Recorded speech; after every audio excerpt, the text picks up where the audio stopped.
Good morning जय जगन्नाथ। तो मु स्वागत करुछि मो जीवन एक नुआ अध्याय को। तो गोटे मार कमी सेतेबेले महसूस हुए जेतेबेले घर ठारू बाहर रहिबाको पड़े आ निज काम निजको करबाको पड़े थाए। जेहेतु आज मोर रूममेट आसिला तो सेही खुशी रे आमे टिके केक खियाखी हे गलु। तो समस्त जानिचंती आज ग्रहण लागिछि। तो देखिबा आम वीडियो रे आज मो सांग माने को प्रकार उत्पाद करूचंती।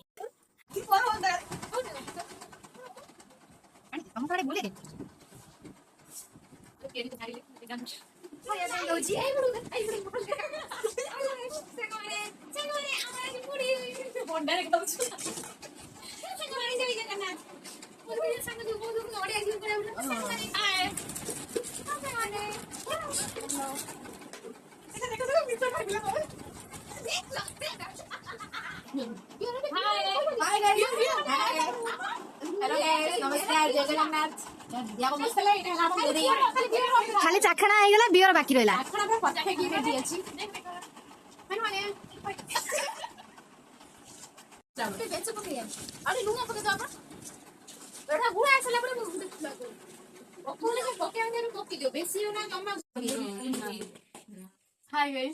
जेहेतु आज ग्रहण लगी आम पाखे किसी खाଇବା नथिबाकू एटी कंसार हमर मुड़ी आ कोन मिक्सचर गुळे कि हमर टमाटो झाल करके एटी खिया होची।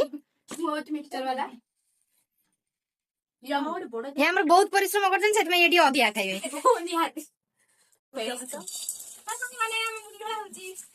एतिरे जगह न होतबारू सेतु ट्रांसफर एंती करो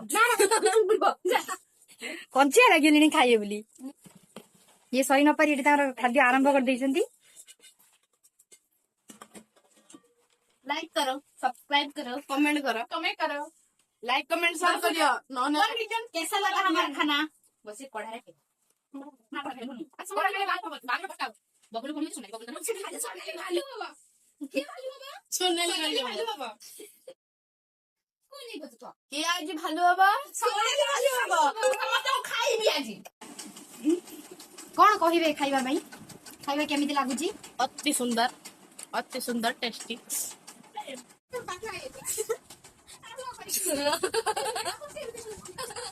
एटा जब सुखिला आदि से चोबे न परिवार कोठी पानी मिसेकी पिया में ता कि जे नाकुर पाटर बाहर में जानी टाइप पर आके मुझे नाम दे आगो ओडो मिस करे तो दीदी वो तो किस मिस करे भालो भालो सब को पड़े देखो